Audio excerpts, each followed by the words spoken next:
outside. Hopefully nice weather downstate. I think it's supposed to be. I broke out the seersucker for the first time this season. It's supposed to be some summertime weather, and I thought in honor of the Belmont Stakes. They had some inclement weather yesterday, but I think it's supposed to clear up and be nice down there today. So that's certainly what we're hoping for. Belmont Stakes Day and a great undercard of stakes as well. The last couple of days have been really nice in New York as far as stakes action.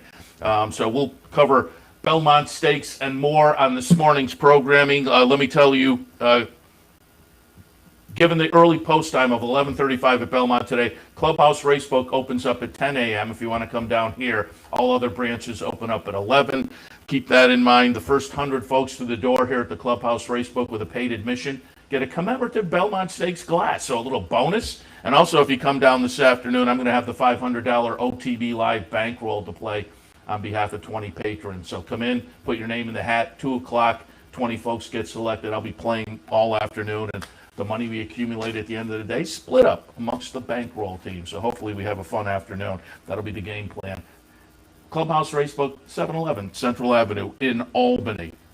A little bit later on the show, yesterday we taped an interview with Todd Fletcher. Of course, he has 3 in the Belmont Stakes. He also has some runners on the undercard as well. We hit on all of that. We also talked with Jeremy Plonk yesterday. Countdown to the Crown, horseplayernow.com. We've been checking with Jeremy throughout the Triple Crown season and had to do so on Belmont Stakes Day. So those interviews are coming up a little bit later on. But joining us live right now, also wanted to get some opinions from our friend Ellis Star, the National Racing Analyst for Equibase. Ellis, good morning. Good morning, Seth. Good morning, racing fans, and happy Belmont Stakes Day.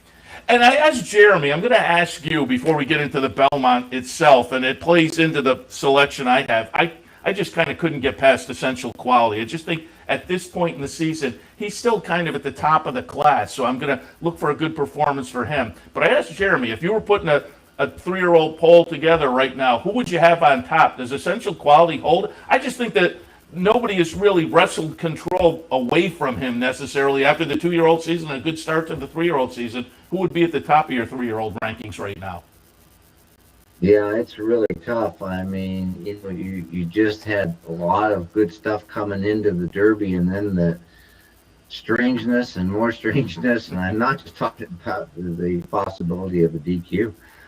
Essential Quality, yeah, I think so. I mean, we'll certainly see at the end of the day today.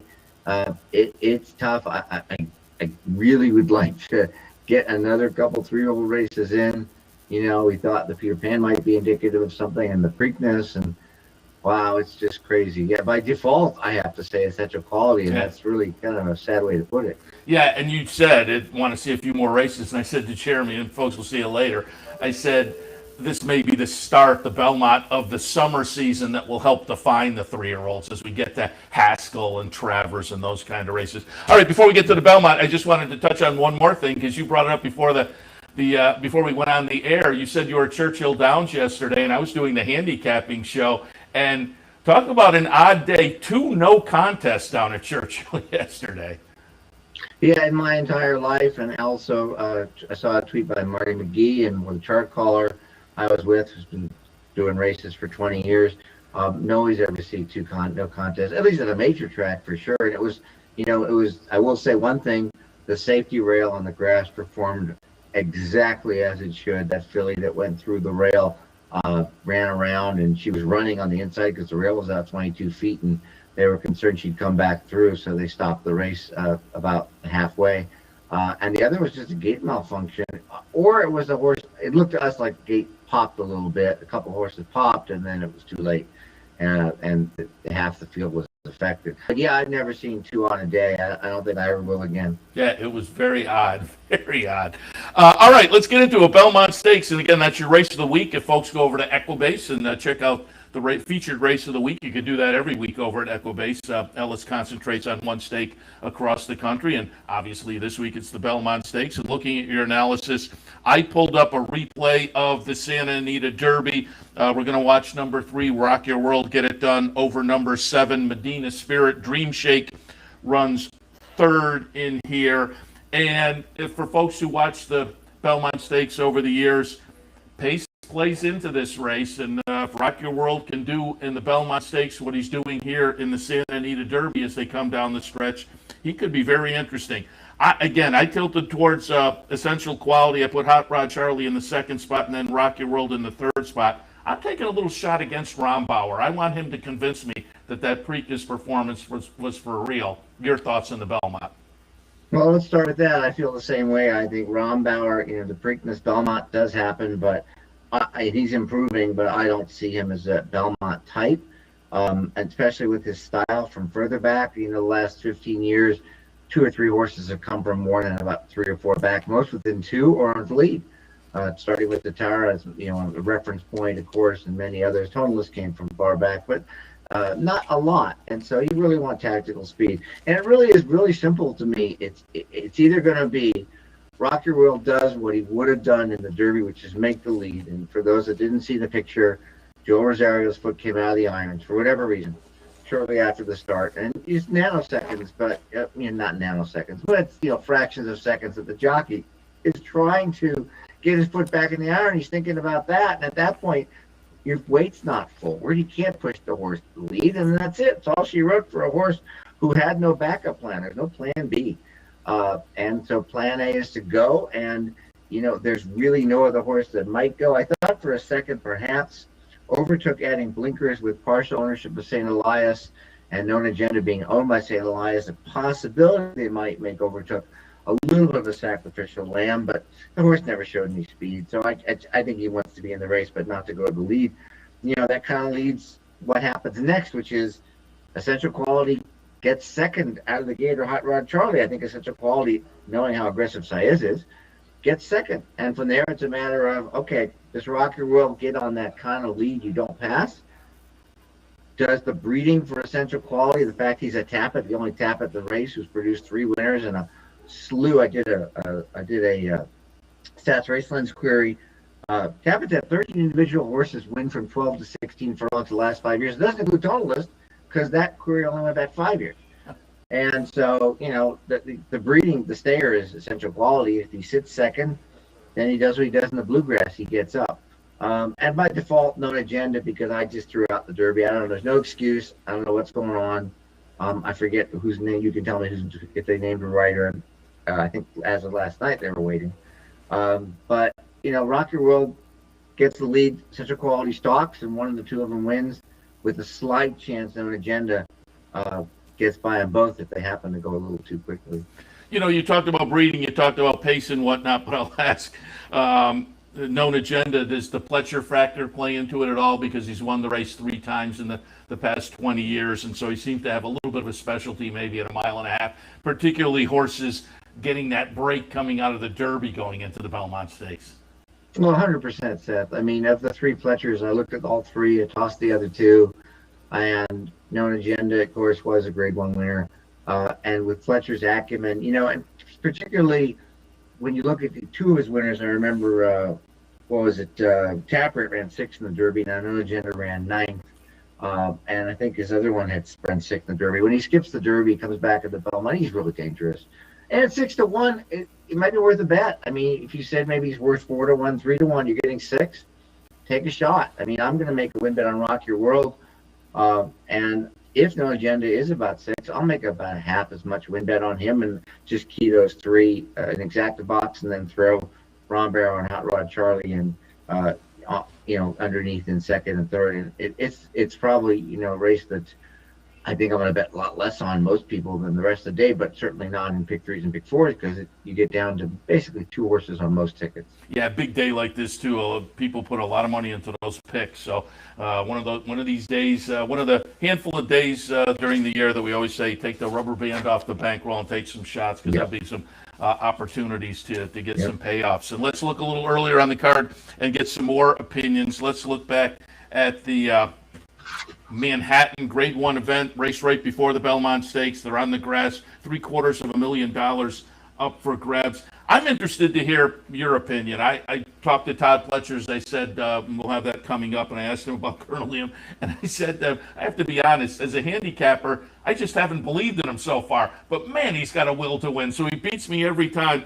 I'm taking a shot against him again. I'm going to pull up the replay. Keeneland Allowance race from the middle of April. The number 1 Masterpiece will be the winner. The Chad Brown horse is attracting my attention. I have Colonel Liam right underneath. Rock Emperor is interesting to me. But as I say, really intrigued to hear what your thoughts are in the Manhattan. Well, for pick threes, pick fours, I'm going 5 deep. And I guess, we're on the same page. Masterpiece is my top pick. If you look at all the Browns, we'll do it. I'm going to use him. I'm going to use Channel Cat. I'll get him in a second as to why. I'm going to use Gufo. I'm going to use Curtling. I'm going to use Domestic Spending. But when you think about, Brown, I mean, Chad, Andrew's horses, they think fit. And when you look at them, you have to really think in his mind, they all got a shot. And you look at a horse like Masterpiece, who reeled off 4 straight wins, one of the biggest races in South America, the Group 2 mile and a quarter Classico Coronation in the field of 8, third in the field of 16. Did really nothing wrong. Had to get his feet wet in October, but then came back in April as a new 5-year-old, and man, that was a heck of a race. Castellano gets on because Rosario gets on Gufo, which is, well, I'll get back to him in a sec. But, it's Brown. It's a horse that's basically second layoff, is a Group 1 winner overseas, whether it's Europe or South America. Got a big shot. And Channel Cat's interesting. I mean, it's just the odds intrigue me, 12-1. He's cutting back from 11 furlongs winning the Man of War to 10. He's over 3 at 10, but I looked at those 10 furlong races. They didn't mean anything to me.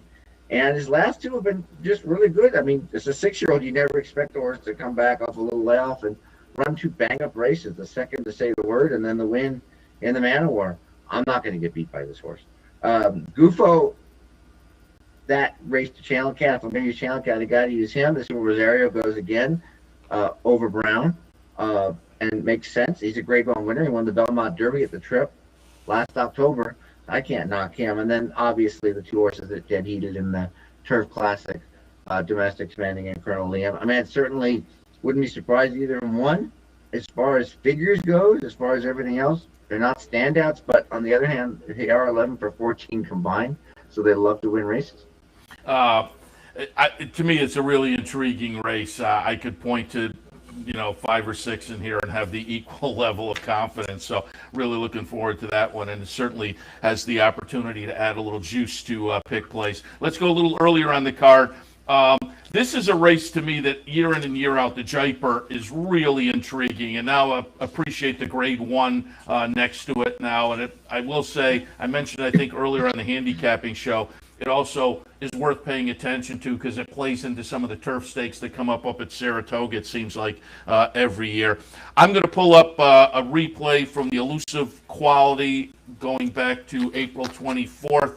Our friend Lee Einseidler and his Casa Creed get it done, the number 3 horse. I tilted in that direction, not with a lot of confidence. This is another race that I think is kind of wide open in here. Bound for Nowhere from Wesley Ward is clearly very, very intriguing. Will take a lot of action. And I did use Got Stormy in my mix. I'm not quite sure. That seasonal debut was pretty good. Last time, maybe not so much. I find the cutback interesting. The picking this spot, Mark Cassie, I think it's a little bit intriguing. So there's the directions I'm going. But as you may get from the way I'm talking, I am not jumping in with a lot of confidence. What are your thoughts on the Jaipur?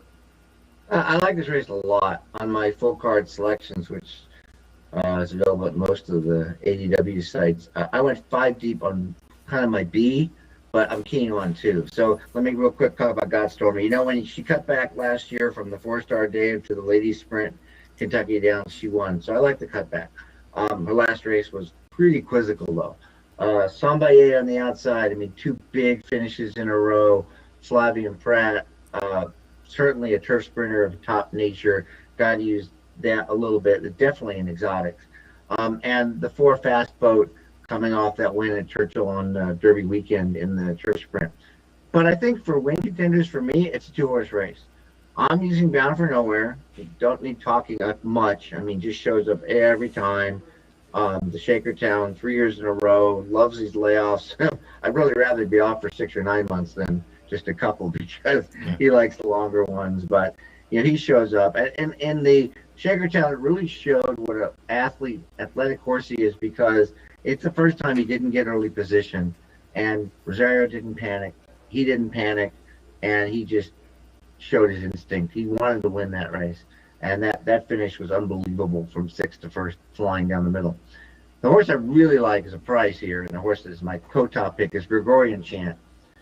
I just love his current form. I mean, he was a router as most of his career, didn't do much. He ran some of the 3-year-old stakes back in 2019. He won an allowance race last year, and then don't know what happened. They put him in a sprint back in January, and he won. He's won 3 in a row, all turf sprints. He won the Grade 3 San Simeon.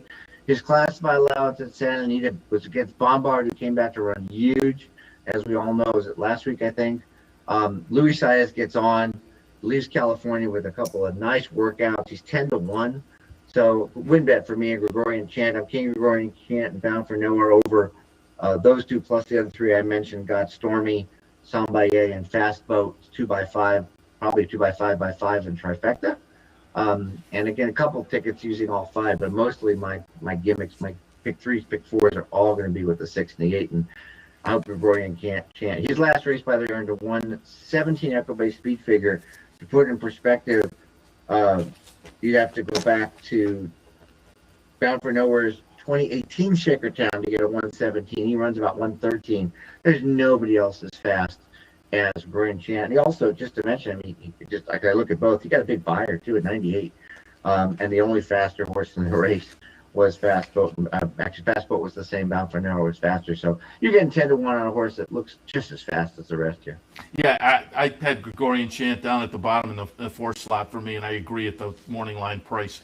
Very interesting. I think it's a fun card, a really fun card, top to bottom. I think Jeremy Plonk had said it, or maybe Brian on the handicapping show, kind of a mid-year Breeders' Cup with all different divisions being covered in here, highlighted by the third leg of the Triple Crown, which, as I say, may kick off a defining summer season for the 3-year-olds. We'll see. But Ellis, really appreciate the visit and the opinions, and of course, we'll talk again. Thanks a lot, Seth. Good luck, everybody, today. Appreciate it. Ellis Star, national racing analyst from Equibase. Taped these 2 interviews yesterday, so I know how it's going to time out. So we'll head right into the Todd Pletcher interview, and we'll take a break after that and then go into Jeremy Plonk. And I will mention Jeremy Plonk. He mentions it on there. He was FaceTiming or Zooming us with his iPhone, and he kept getting some calls. So you see the iPhone symbol come up a couple of times, but eventually people stopped calling him, I guess, and it clears up. But it's fine, but I just mention it because you'll see it at the beginning of the interview. But we'll kick things off with Todd Pletcher. Again, he has 3 in the Belmont Stakes. He has Dr. Post on the undercard, Colonel Liam, some other horses as well, but we hit on those 2. Got some updates also. I thought Sainthood last week looked very good. It was an off-the-turf race, but I thought that was an impressive performance. Got an update on where he may be headed, and just a little update also on the 3-year-old filly, the Kentucky Oaks winner, Malathat. So up next, trainer Todd Pletcher. All right, I'm taping for tomorrow.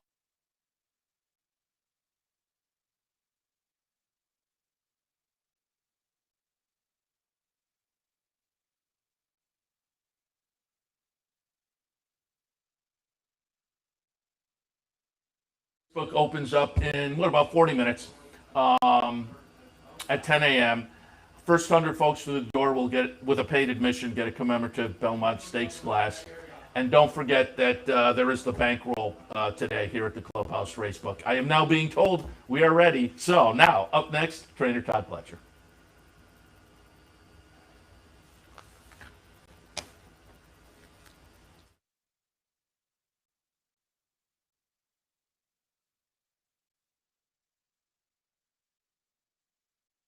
Joined now by trainer Todd Pletcher. He has 3 in the Belmont Stakes, a number of horses on the undercard as well. Todd, good morning.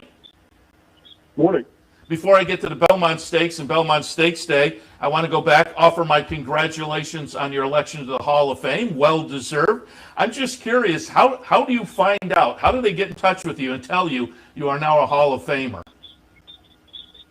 Well, it's actually probably like you've seen some footage of some professional athletes and such, where you get a phone call from the Hall of Fame itself and tell you congratulations, you've been inducted into the Hall of Fame. So it was a pretty cool moment, and it was a great feeling. Yeah, talk a little bit about the feeling and what it means to make that your life's work and your profession and eventually essentially reach the pinnacle of getting into the Hall of Fame.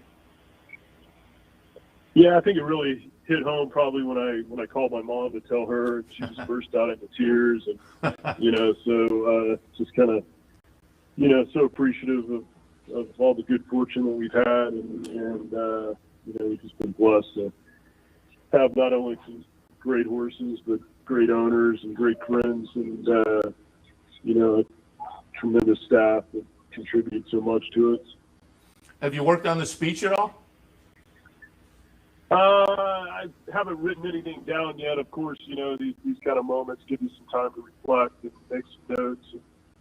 It's one of those situations that would literally be impossible to thank everyone who deserves to be thanked. So, you try to hopefully get to tell the people in person, how much they've contributed to it, and then keep it in broader terms in the speech, I suppose. And is it, with your record up at Saratoga, is it extra special, the Hall of Fame being up in Saratoga and having it take place during the Saratoga season? Yeah, it really is. And I think, the Hall of Fame is rightfully located right across the street from Saratoga. That's where so many good things in racing happen. And, Saratoga's been great to us. One of the things I learned early on, when I first started working for Wayne Lucas in '89, would have been my first summer at Saratoga. It was obvious to me that that's the place you need to excel. And again, congratulations, well deserved. Before we get on to Belmont, I wanted one more Saratoga question because I haven't had a chance to talk to anybody yet. I'm wondering, have you been up to Saratoga, worked horses over the Oklahoma, and if so, any opinions on the refurbished training track? Well, we've done limited training because it just opened, but it's, to me, it's a much needed improvement. To renovate it, get the new safety rail up, and really what was really important is widening the track. And as you know, the training up there in the spring has become increasingly popular. The large volume of horses, that extra 12 to 15 feet really makes a big difference for safety purposes. And I think once the surface settles in, it's a great addition. Yeah, it seems like that was the consensus leading in. It was a much needed kind of a move. Be interesting to see how it plays out over the summer. Let's get into it. Belmont Stakes, you have 3 horses going on Saturday afternoon. Let's start things out with Known Agenda. Pulled up a little workout from the other day. We have some video. He's inside Dr. Post, and they wind up chasing another duo as they come towards the wire here. Talk a little bit about Known Agenda, how he came out of the Kentucky Derby, and how he's training up to the Belmont Stakes on Saturday. Yeah, he's training great. I'm really pleased with the way he bounced out of the Derby. He's shown good energy since then. He's had 3 good breezes, and everything's gone according to plan.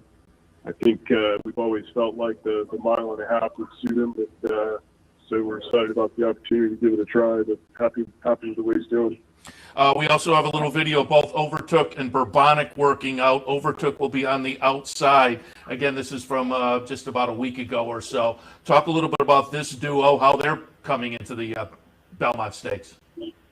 Yeah, they're similar running styles. They're both horses that want to settle early and make one run. I like the way they're both bred for the race, with Overtook being a curling out of an APND mare, and then you've got Bernardini, a son of APND, the sire of Bourbonic, and he's out of a Sweet Alex mare. So there's a lot of Belmont history in that pedigree, and I always think that helps in this type of races when you're going 1.5 miles. And you've had plenty of success. You've won the Belmont Stakes 3 times, and it's a little bit different, obviously, being the 1.5 miles, a distance that a lot of these horses may not ever go again. Talk about how you approach the Belmont Stakes with your horses. You've mentioned the breeding already. How important is it picking out the right horses as far as breeding? And do you train any differently going into a 1.5 mile race? Well, you're going to look to do a little more going into a 1.5 mile race, but in these horses' cases, they're pretty fit horses. They've had good prep races for it, and the one thing we do try to do is train them on the main track as much as we can, and get them used to going around that 1.5 mile oval. It's just it's a different layout than anywhere else. When you're going around the clubhouse turn, you got to mile and a quarter to go, and then when you turn up the backside, you still got a mile to go. So I think not only do the jockeys have to be familiar with that and just kind of know when to make their move, but I think the horses becoming familiar with it helps also. And again, how does the breeding play into picking out who you decide goes and maybe who passes? Well, I think part of it's the pedigree, part of it's the horse's running style and personality, and you certainly don't want a horse that's real headstrong. You want one that's going to settle a little bit, and relax, and rate kindly. But it can also be a tricky race because you would think closers would do especially well, but if there's not a pace on, it can work against them. So I think what's really important, all three of our horses, is a good, strong pace, and hopefully, I think at least three of the major contenders have to be aware of one another, and hopefully not going to let one sneak away from the other, which would at least keep the fractions honest for our three horses. I want to go back and get some thoughts also a little bit earlier in the day, and in the Manhattan, you have Colonel Liam. And I talked about it on the handicapping show a little earlier. Colonel Liam has been a horse, I have to admit, as a handicapper, I've kind of gone in a different direction from Colonel Liam all year long, and he's beaten me all year long. And it just seems like he steps up and gets it done. Talk a little bit about Colonel Liam, and is there a mental attitude, is there a will to win from Colonel Liam that gets him to the finish line? Particularly, last time that dead heat down at Churchill seemed to indicate that. Yeah, no, he's a really nice horse, and I think he's gotten better and better as he's matured, and he's got that natural desire to win. But he's just a really talented colt that has tactical speed and the ability to finish, and so he's really taken to the grass. But he's also trained much better on the dirt this year as well. So I think he's just improved overall. He's just a bigger, stronger physical than he was as a young horse. He's always been kind of a big colt, a lot of unbridled song about him, and I think as he's kind of filled out into that frame, he's just gotten better and better. I'll also ask, given the situation with Ira Ortiz this week, have you come up with a jockey? We haven't firmed anything up yet. We're going to kind of make sure everybody's on schedule and discuss all our options, and we'll make a final decision after that.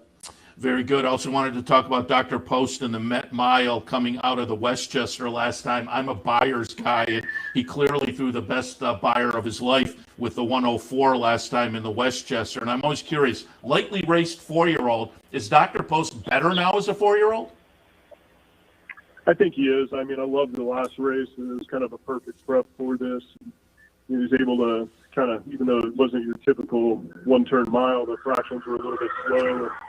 He had to keep Mr. Buff honest early on in the race, and was able to do that and continue to finish it out. So, hopefully takes another step forward in here. But he's a horse we've always thought a lot of, and he flirted with some big wins last year. He's quality second to Tizzle, the Belmont. I think ran up better than Look third in the Haskell to the Authentic. He ends up winning the Derby and the Breeders' Cup Classic. So he's held very good form, and I think he's set to have his best season yet. Yeah, certainly off of that Westchester. He looks very interesting on Saturday. I just wanted, before I let you go, touch on a couple other horses. I wanted to go back to last week. I know it was an off-the-turf event, but in the Pennine Ridge, I like Sainthood a couple starts back in that Jeff Ruby at 10-1, and I thought he was best that day. The subsequent start in the Kentucky Derby, a little bit disappointing. But in the off-the-turf Pennine Ridge, we're going to watch the stretch run here. Gets past and comes back. I thought this was a big performance from Sainthood. What were your thoughts after the Pennine Ridge? And I'm just curious, where do you point Sainthood next? Are you still going to try the turf with him? Yeah, I mean, I think he's one of those rare horses that can kind of run on every surface, and he's had success on the dirt and the synthetic. You count a good quality second, and the Jeff Ruby is a success, but I really liked his two turf works as we were leading up to what we thought was going to be his turf debut. When it came off, obviously with the company he's been holding, it was a no-brainer to run him on the dirt. But things go well. We'd like to try the Belmont Derby and get him on the grass. And we trained his sire, Imshawish, who also was pretty talented on multiple surfaces. So it looks like this colt's inherited that. Very good. And finally, just a little update on Malathat. Is the game plan with her? She's looked spectacular. The win in the Kentucky Oaks, very impressive. But Malathat still the game plan. The two big races up at Saratoga.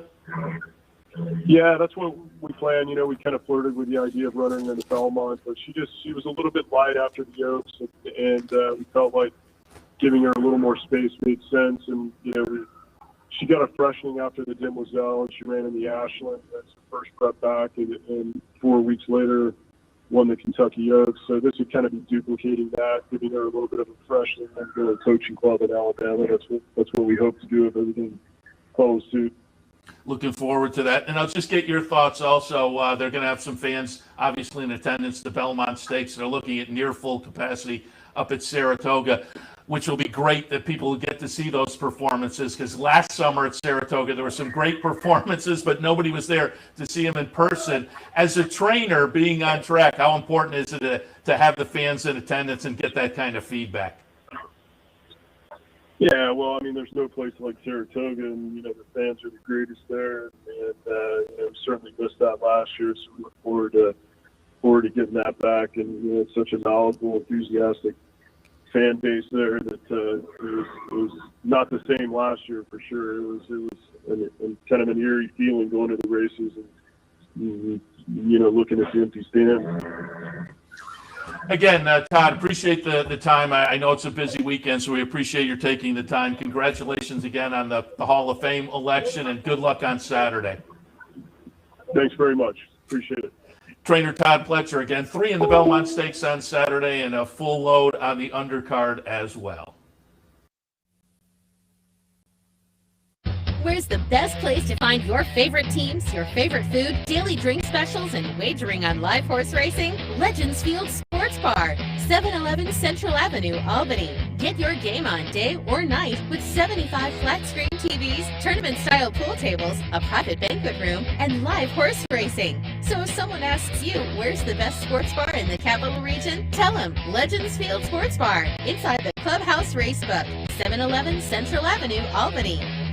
The Capital Region has some of the most sophisticated horse racing fans in the country. That's why Capital OTB built the Clubhouse Racebook. Here you can wager year-round on the best horse racing from around the world. The Clubhouse also has monthly promotions including live bankrolls, handicapping contests, and so much more. Like sports? Watch your favorite teams on more than 30 screens in Legends Field Sports Grill. Food, sports, and the excitement of championship horse racing only at the Clubhouse Racebook, 711 Central Avenue, Albany. Capital OTB is now streaming live on Roku. The RTN Racing channel on Roku lets you watch OTB TV live through your Roku device or your Amazon Fire Stick, rather than being limited to computers and mobile devices, which means you can now watch OTB live wherever you are. Simply open Roku, scroll to find the RTN channel, then click on OTB TV. OTB TV on Roku. Try it now. I'm going to be joined now by our friend Jeremy Plonk, horseplayernow.com, Countdown to the Crown, and much more. Jeremy, good morning. Good morning, Seth. Good to be with you. We're finally here at the end of the line. Belmont Stakes, 22, 23 weeks into this year of counting down all the 3-year-olds, and it comes down to this last race. And we've been checking in with you throughout the season, the Countdown to the Crown package coming out every Friday afternoon. People can go check that out for the latest version, but keeping up with the prep races and the allowance races early on that we're going to play into the prep races, and finally the Triple Crown. And now we're at the last leg, as it were. No Triple Crown on the line this year, but we'll have some discussion on the Belmont Stakes. Before we get to that, I know horseplayernow.com, you've got some info out for folks if they're interested on the Belmont Stakes Day card, which overall is a fabulous card. It's as good as anything not called the Breeders' Cup. I mean, it's an outstanding program. The early summer Breeders' Cup edition, if you will. Yeah, we have the Horse Player Now Buzz Report. Brian Spencer and I take a look at the Belmont full card for Friday and Saturday this week, as well as the Santa Anita full card and a national spot play journal as well from Brian. So we've got all the action covered coast to coast, and the Buzz Report We like to brag on this. We don't up the price on the Triple Crown races. It's something that we feel more people get exposure to the product and to the brand and to play in the races. That's a good thing, and that's what we're all about. So our regular low Saturday $10 price for the Belmont, just as it was for the Derby, Preakness, and any Saturday throughout the course of the year. HorsePlayerNow.com. Check it out. Worth the look and get some good ideas for, again, a really great card on Saturday at Belmont, highlighted by the Belmont. But before I get to that, and I'll tie it in with the Belmont, but I wanted some of your review thoughts on the Preakness from 3 weeks back. And I say I'm tying it in because in my selections, I've left Rombauer out of the mix. And we're going to watch the stretch run to the Preakness. And you have to make a decision here. Has Rombauer just gotten this good? His buyer number jumped up significantly, and it's a really nice performance. So has he gotten this good, or was it a little bit of an aberration? I'm kind of going with the latter, but I'm not going to argue somebody going with the former. But give us your thoughts on Rombauer and his performance in the Preakness. Well, I'm kind of like you in that respect, where I feel like what I saw on video I liked. But now when I move forward to the Belmont Stakes, I'm a little bit cold on him now. Nothing that he's done wrong. It's the old-fashioned racing form comment, prefer others. You remember that from back in the day in the sweep and the different commentaries in the racing form. It's just, look, the Preakness was an outstanding race. The fourth quarter of the Preakness is the fastest I can find in history. You got the hand time race back in 73 with Secretariat that is fastest of all time, of course, for the final time. But even the interior split to that with the hand time version becomes a little bit quirky on, hold the pole and things like that on what the splits were like. But I can find another Preakness in history in the fourth quarter where they went faster. And the fourth quarter of the Preakness is basically the far turn. And that's when, Midnight Bourbon really engaged Medina's Spirit. And those two got after it like crazy. Like two horses have never gotten after it on the turn of the Preakness. Because that wasn't an all-time fast track at Pimlico on Saturday. It did turn out to be about the 6th, 7th, 8th fastest race, depending on how you split the fifths and the tenths and the decimals. It was a top 10 speed Preakness. So we know the track was a little faster than what we're used to seeing at Pimlico on the first Saturday of May. But, man, I'll tell you, that fourth quarter was unbelievable.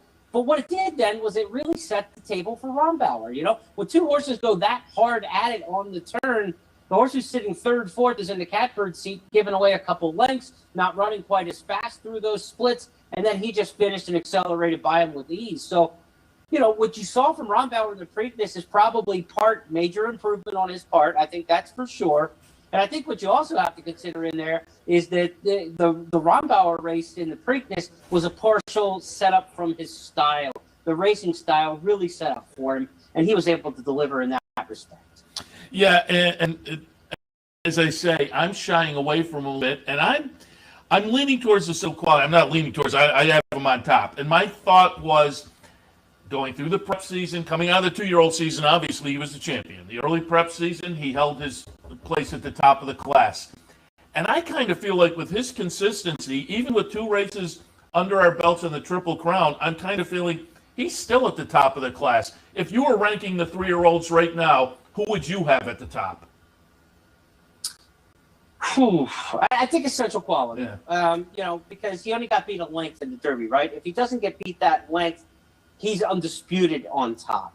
Medina Spirit, we can look at what's happened with him, and we can say, look, it's all with an asterisk and a grain of salt, And so I think you put Essential Quality on top for right now. Rombauer's got to do it one more time. Really nice race in running down the Philly and the El Camino Real Derby. Really nice race in the Preakness Stakes. If he does it again, obviously he's to the head of the class. I think you put Essential Quality up at number 1 right now based on what he's done. Horses like Rock Your World and, what we also have with Known Agenda, they both have that possibility of coming back into the situation as well. I apologize. My phone is ringing off hook as we record this segment, and I think that's what's happening. It's such a busy week here, Belmont week. But so if there's some little glitches in my feed, you see me reaching like this to the screen. I'm trying to shush everybody else off, Seth, so we can talk some Belmont Stakes here, man. Zoom is new for all of us. I mean, we only got into it the pandemic year, so we're living with it. But we appreciate seeing you on here during the morning, and yeah, that's why I'm tilting towards Essential Quality, because I still think he's kind of at the head of the class. But I said it on our handicapping show earlier. I also feel this Belmont Stakes may signal a changing of the guard as we move through the summer. We'll see what Essential Quality can do. But you said it as well. Some of these have the opportunity to maybe make their way towards the head of the class. And as we get a little bit later on to Haskell, Jim Dandy, Travers, Pennsylvania Derby, those kind of races, things may shake up in a 3-year-old class where I don't think anybody's really taken a stranglehold. But I'm tilting towards Essential Quality. I do think Hot Rod Charlie is going to be interesting out of the third in the Kentucky Derby. And given the way that the 1.5 mile plays at Belmont, the pace scenario might work out for Rock Your World. And when it got down to Rombauer or Known Agenda, I tilted towards Known Agenda. Those are the horses I'm using. What are your thoughts on the Belmont? Yeah, look, you've got 5 really good horses here, right? I mean, you got 3 that are on the fringes, but you got 5 that are difficult to separate. Down to Known Agenda is probably like the number 5 contender amongst those. And he's the Florida Derby winner, and he's the horse I picked to win the Kentucky Derby.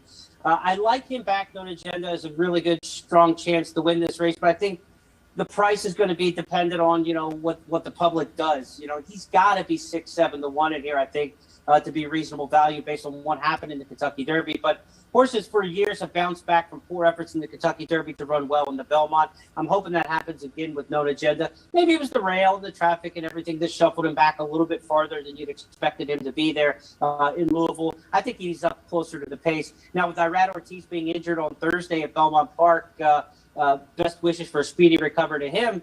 We don't know who's going to ride Known Agenda until Belmont morning as we record this, Seth. So we'll find out. Mike Smith and Jose Ortiz would seem like the 2 most likely substitutes, both very capable. And you're not losing much in the saddle going to those 2 guys, outstanding veterans. But Irad Ortiz is in another league right now. So you would rather have him in your corner than not in the corner. So from a wagering standpoint, though, the public loves the bet Irad. We know that day to day, and your fans know that better than anybody, being in New York. So maybe we get that 6 or 7 to 1 we're looking for because Irad's not riding. With him aboard, the horse might have drifted down 4 to 192 and been a little bit of an underlay. So Known Agenda for me, the pick, the value play, because I think among those 5, he's going to be the best price. And he's the horse I like the most going into the Derby. Over the years, I've had Derby horses, Louis Quatorze, who bounced back and ran really big, to win the Preakness. We saw horses like Taproot in recent years, Commendable, horses who did not run well in the Kentucky Derby, Creator, and then come back and win the Belmont Stakes with a rebound. So there's history behind the fact that if you just run a stinker in the Derby, that doesn't mean your season's over, and you certainly can bounce back by the time the Belmont Stakes comes around. So that's kind of the hope. But I really do think Essential Quality is the horse to beat. He's the most likely winner. And he's going to be difficult if he handles the 1.5 miles. He's by Tappet, and Tappet's sired, 3 Belmont winners in the last 6 years, and a runner-up and a third-place finisher. And so the sire line certainly is there for the pedigree on Essential Quality. But the damn side of the pedigree, by Elusive Quality, you think a little bit shorter distance. The one thing I've got a concern with Essential Quality is he was last year's 2-year-old champion, and we haven't seen horses stay that good from 2 all the way through the Belmont very often. You've got to go back a bit. Your easy goers and horses like that were able to do it, but they're few and far between over the last 20, 30 years who were able to be championship level 2-year-olds and then stay good all the way through the Belmont Stakes and that 1.5 miles. So it'll be a testament to Brad Cox if he can keep Essential Quality at that peak level for as long as he has, with really no blips in the radar. He ran a winning race in the Kentucky Derby. He just got beat a length. He gave away ground to the others, and some of the speed didn't come back to him that day. So, he certainly did not regress in the Kentucky Derby. If you're looking for the shine to come off the apple of Essential Quality, we haven't seen it yet, but this 1.5 miles can bring it out of a lot of horses.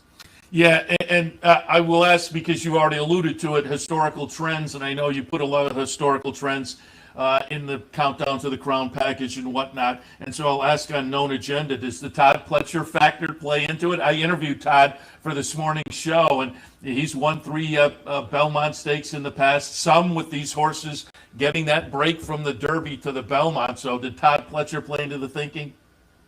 Yes, he did. And also the fact that Pletcher's 3-year-olds have been absolutely outstanding.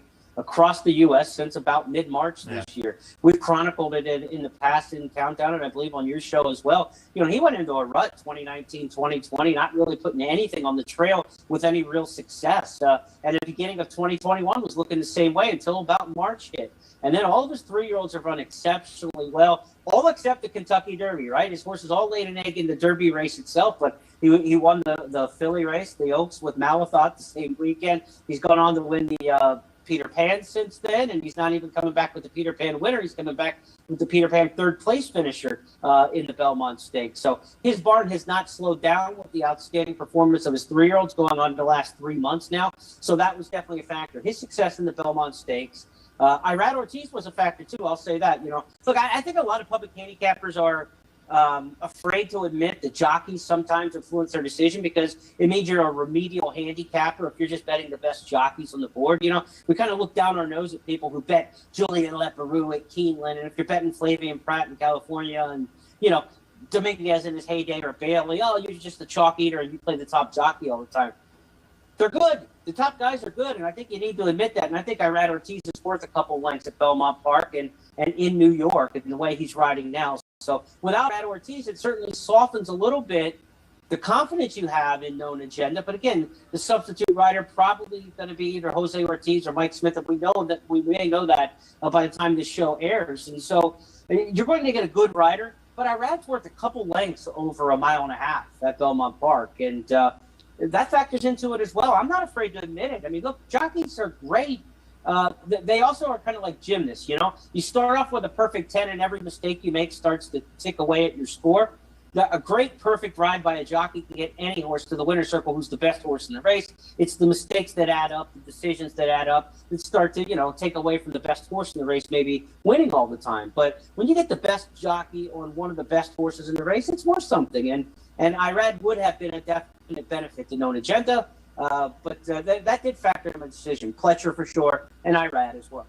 Yeah, years ago in his heyday, I had listed my picks for Saratoga on the Echo Daily website, and I was over on one of the horse racing boards that were popular then, and somebody said, "You have Bailey on 7 of the winners," and I sent back a message. I said, "Yeah, he's probably not going to win 7 on one day, but which ones do I take out of that mix?" Yeah. So their jockeys certainly have to play into your handicapping at that level, and when a guy like Irad is just rolling as well as he is. So we're looking forward to him to come back. And again, in the Pletcher interview, as far as when we talked on Friday, he had not yet made a decision as to who's going to be on board, so it'll be interesting.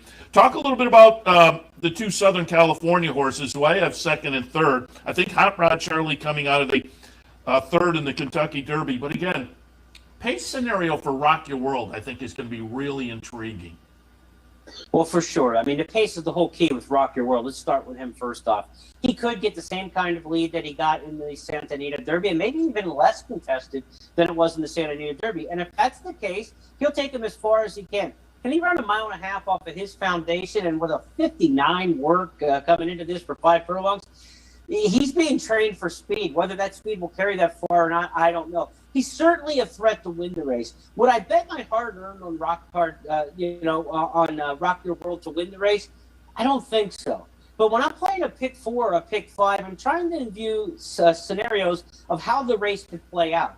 And there is definitely one scenario in which Rock Your World gets an easy lead. He's as good as he looked at Santa Anita, and he goes on with it. If you're playing a pick 4 or a pick 5, I think he's among the horses you use on the win end in this race. Because I don't think it's a race where you're only going to take one. Unless you love essential quality, you single essential quality, and you move on with it, and you don't mess around watering your ticket down.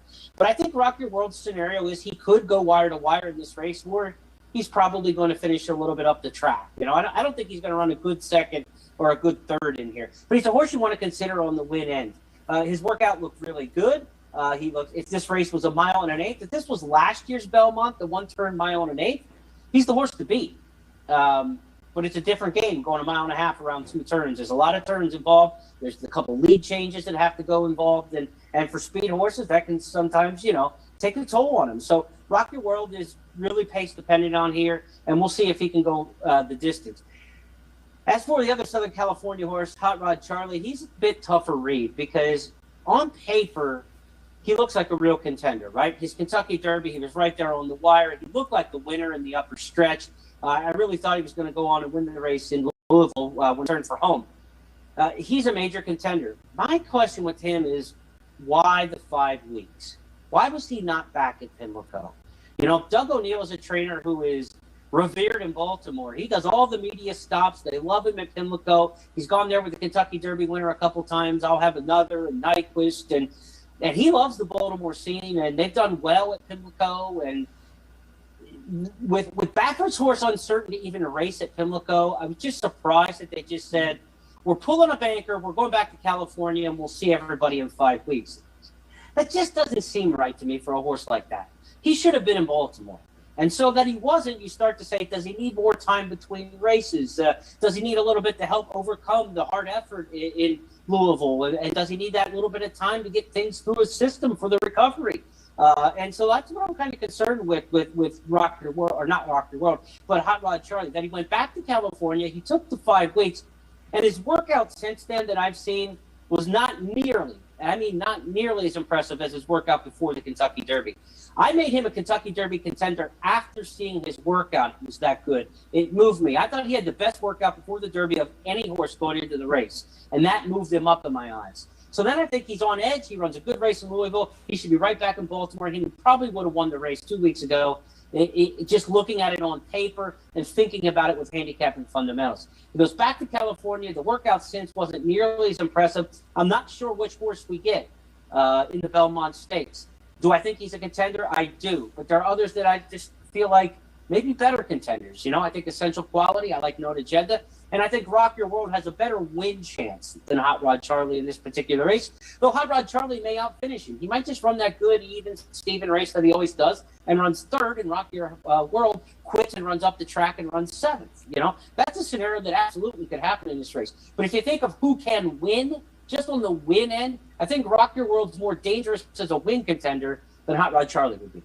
Interesting, and it is an interesting field of 8 scheduled on Saturday in the Belmont Stakes. Pace will be interesting, quality will be interesting. I mean, the quality of the contenders, and it'll be interesting to see who wins. And as I say, we're now kind of kicking off that summer season, which I think is, and really over the last few years it has. The summer and fall has kind of defined the 3-year-olds a lot over the last few years. I definitely think it will this year because, again, I don't think up through the first 2 legs of the Triple Crown, I just don't think the 3-year-old season has been defining as far as putting 2 or 3 on the top. But as we play out over the next couple of months, I do think going to be interested to see what Mandaloon can do. They're aiming for the Haskell and going to try the Pegasus with him. And then, as I say, the Haskell, the Travers, I think we'll start to get maybe a little more definition on the 3-year-old scene. But maybe we start on Saturday afternoon.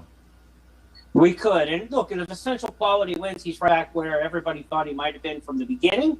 Then you got a stablemate going to the Haskell. That almost means for sure you're looking at Jim Dandy or Travers for Essential Quality because they wouldn't run them both in the Haskell. And Mandaloon's probably a more shorter distance horse. After you've won the Belmont Stakes, you don't need to go out and turn back to a 1 1/8 at that point. So it's good news for the folks in Saratoga if you get a nice win out of Essential Quality because in the Belmont Stakes, because that puts him as the #1 marquee contender then for the Travers in the summer and then on to the Breeders' Cup Classic. So it's all on the table for all of these horses, but I think Essential Quality's got the highest chair going into it, right? I mean, he's kind of already bellied up to the table as, I've been here, I've done it. You beat me once by a length when I had a wide trip. He can really cement himself as the leader of this crop, as continued leader of the crop, because he was at 2 as well. With a win on Saturday. There's a very good chance it will be. You know, I took Note Agenda again, but I'm trying to get a price. Maybe I'm being a little too cute. Maybe I'm being stubborn, not just taking 2 to 1 or 9 to 5 on the best horse. You know, Essential Quality probably is the best horse for this race, and he's going to be very tough to beat. I can say this. With no confidence at all would I toss him out for ticket and say, well, I'm going to try to hit the pick 4 and not use Essential Quality. I just think that would be a wrong move. You may not like 9 to 5 to win, but if he's wrapping up your pick 4 and it's going to pay you $1,000 or $1,500, do not toss him out of just hubris, you know, of, oh, well, I'm not taking the favorite for the sake of the favorite. He looks like the favorite in this race and should be the most likely winner. Yeah, I agree, and looking forward to it. And Jeremy, as always, as we wrap up this Triple Crown season, I will tip my cap to you. Another great job this year with the Countdown to the Crown package. We've enjoyed talking to you throughout that series. And again, with a lot of great 3-year-old races to come during the summer, we'll check in again. I appreciate it. 16 years in the books for Countdown. HorsePlayerNow.com, Countdown to the Crown. Jeremy Plonk with some thoughts on the Belmont Stakes. Our thanks to Jeremy. Really appreciate it. And as I said, it was fun to talk to him, as it is every year through the Triple Crown season. Check out HorsePlayerNow.com, Countdown to the Crown from Jeremy and the folks. Also, appreciate Todd Pletcher taking the time. Again, we taped him yesterday, but obviously a very busy time, so appreciate him taking a few minutes to talk to us. And top of the show, we were joined live by Ellis Star, the National Racing Analyst for Equibase. Appreciate his participation too. I'll wrap it up because they're in the pregame show already at NYRA, but I do want to alert you. I pulled it up a couple of minutes ago. Jose Ortiz has been named on known agenda, and Colonel Liam will have Luis Saez. Both had been ridden by Irod Ortiz, but again, a couple of days ago, Irod was involved in a spill. He'll be out for a couple of weeks, just getting over some bumps and bruises and whatnot. Known agenda: Jose Ortiz, Colonel Liam, Luis Saez on board. That has been noted. So that gets you kind of up to date. Again, Clubhouse Racebook just about to open up at 10 o'clock. Early post time at Belmont is 11:35. First 100 folks to the door here at the Clubhouse Racebook get a commemorative Belmont Stakes class. And this afternoon here at the Racebook, we will have an OTB live bankroll. Come on down and enjoy all the Belmont Stakes Day action and take advantage of maybe getting some extra money with the bankroll.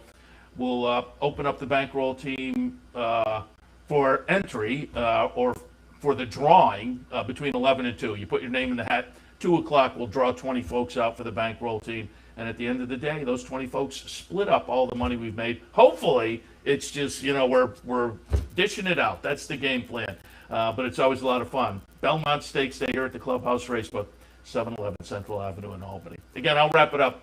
Anthony and Andy are talking Belmont Stakes Day action, so we'll send it to the pregame show down in New York. Enjoy Belmont Stakes Day. We'll be on throughout the afternoon talking some of the races, and you can follow the bankroll along as we'll be out in the front portion of the Clubhouse Racebook with some cut-ins this afternoon, so tune in for that. Appreciate your tuning in this morning. We'll see you later. You're watching OTB TV, a service of Capital Off Track Betting.